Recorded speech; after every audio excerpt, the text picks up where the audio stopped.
میری آج کی گفتگو کا موضوع ہے حب رسول کے تقاضے۔ ظاہر بات ہے کہ کوئی مسلمان ایسا نہیں ہوگا کہ جو مدعی نہ ہو کہ اسے حضور سے انتہائی محبت ہے، بلکہ جو عوام ہیں مسلمان وہ چاہے بے عمل ہوں لیکن ان میں جو حمیت اور غیرت رسول کے لیے ہے صلی اللہ علیہ وسلم کہ ان کی حرمت پر کٹ مرنے کے لیے تیار رہتے ہیں، تو اس سے میں سمجھتا ہوں کہ کوئی شخص بھی محروم نہیں ہے۔ لیکن اس حب رسول کے تقاضے کیا ہیں، ان کو سمجھنے کی ضرورت ہے۔ کہیں ایسا نہ ہو کہ ہم تو اپنے تئیں یہ سمجھتے رہے کہ ہم بہت عاشق رسول ہیں، محب رسول ہیں، لیکن آخرت میں جا کر قیامت کے دن ہم پر راز کھلے کہ نہیں، اللہ کو تو یہ شے قبول نہیں ہے، تمہارا دعویٰ رد ہے۔ اس ضمن میں سب سے پہلے آپ کے سامنے ایک فارمولہ رکھنا چاہتا ہوں۔ دیکھیے، اسلام کا تقاضا کیا ہے؟ اللہ کی اطاعت کرو اور اللہ کے رسول کی اطاعت کرو، یہ بنیاد ہے۔ حاکم مطلق اللہ ہے، شارع حقیقی اللہ ہے، اور اس کے نمائندے کی حیثیت اس کے رسول کو حاصل ہے صلی اللہ علیہ وسلم۔ اطیعوا اللہ و اطیعوا الرسول۔ اس سے جو انحراف کرے گا، میں نے ابھی آپ کے سامنے سورہ آل عمران کی 2 آیتیں پڑھی ہیں۔ قُلْ إِن كُنتُمْ تُحِبُّونَ اللَّهَ فَاتَّبِعُونِي يُحْبِبْكُمُ اللَّهُ۔ اے نبی، ان سے کہہ دیجئے اگر تم اللہ سے محبت کرتے ہو تو میرا اتباع کرو، میری پیروی کرو، اللہ تم سے محبت کرے گا۔ وَيَغْفِرْ لَكُمْ ذُنُوبَكُمْ، اور تمہاری خطائیں بھی بخش دے گا۔ وَاللَّهُ غَفُورٌ رَحِيمٌ، اور اللہ تو غفور بھی ہے، رحیم بھی ہے۔ قُلْ اطیعوا اللہ وَالرَّسُولَ، کہہ دو اطاعت کرو اللہ کی اور اللہ کے رسول کی۔ فَإِن تَوَلَّوْا، پھر اگر وہ اس سے روگردانی کریں، فَإِنَّ اللَّهَ لَا يُحِبُّ الْكَافِرِينَ، تو اللہ کو ایسے کافر پسند نہیں ہے۔ یعنی اطاعت رسول سے انکار، اللہ کی اطاعت سے انکار، گویا کہ انسان دائرہ اسلام سے خارج ہو گیا۔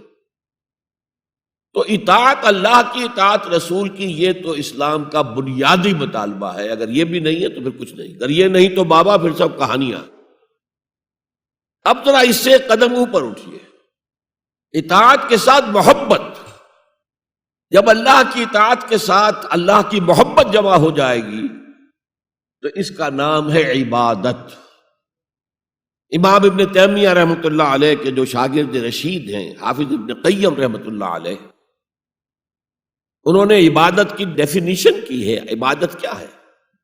العبادت تجمع اصلین، 2 بنیادی چیزوں کو جمع کرنے سے عبادت وجود میں آتی ہے: غایت الحب وغایت الذل والخضوع، حد درجے کی اللہ کی محبت اور حد درجے میں اللہ کے سامنے گویا کہ پست ہو جانا، جھک جانا، بچھ جانا۔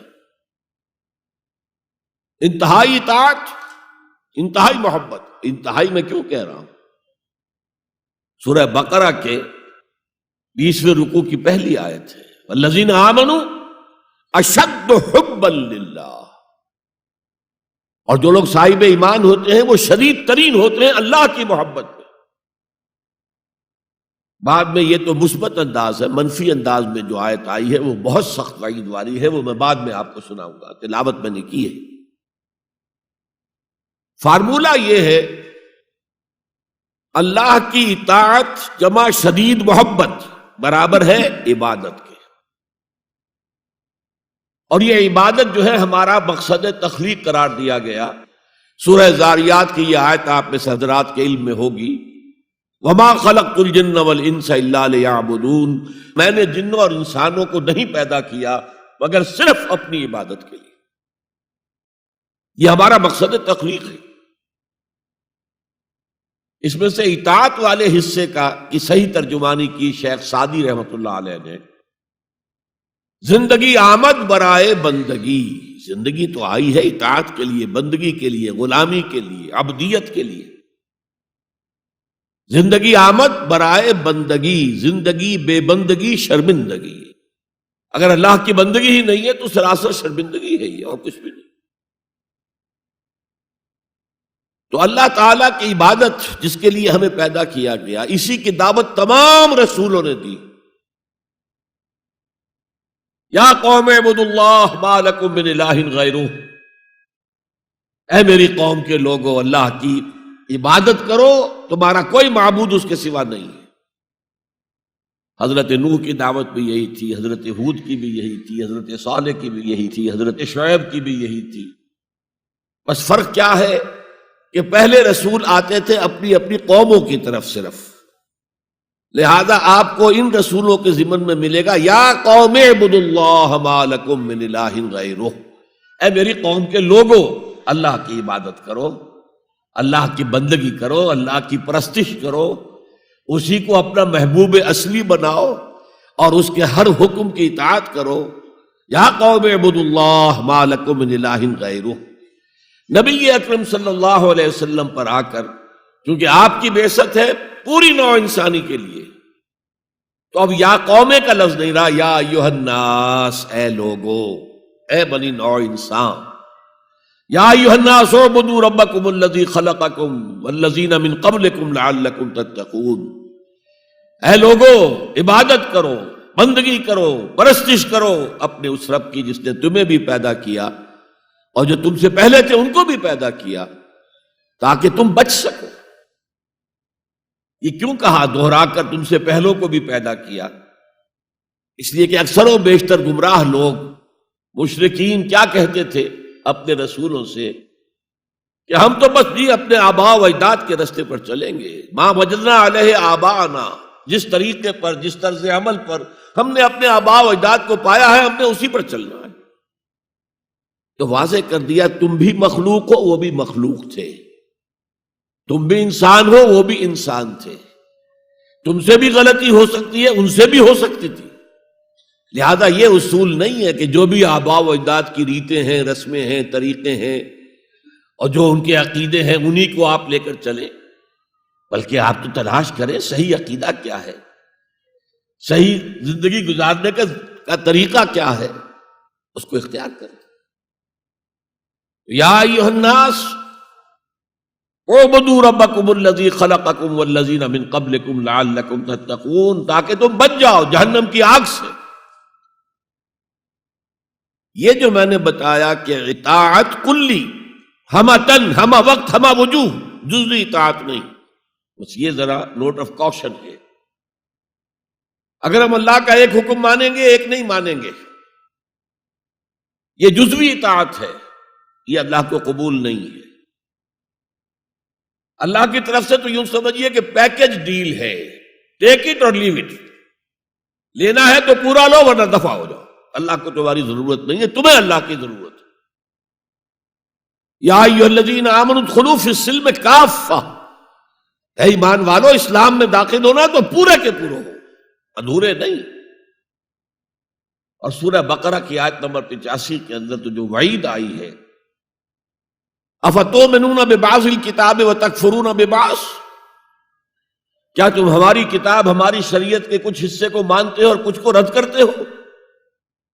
فما جزاء من یفعل ذلک منکم، تو جو کوئی بھی تم میں سے یہ روش اختیار کریں گے ان کی کوئی سزا اس کے سوا نہیں ہے، کان کھول کر سنیے، ان کی کوئی سزا اس کے سوا نہیں ہے کہ دنیا میں ذلیل و خوار کر دیے جائیں اور قیامت کے دن یردون الی اشد العذاب، شدید ترین عذاب میں جھونک دیے جائیں۔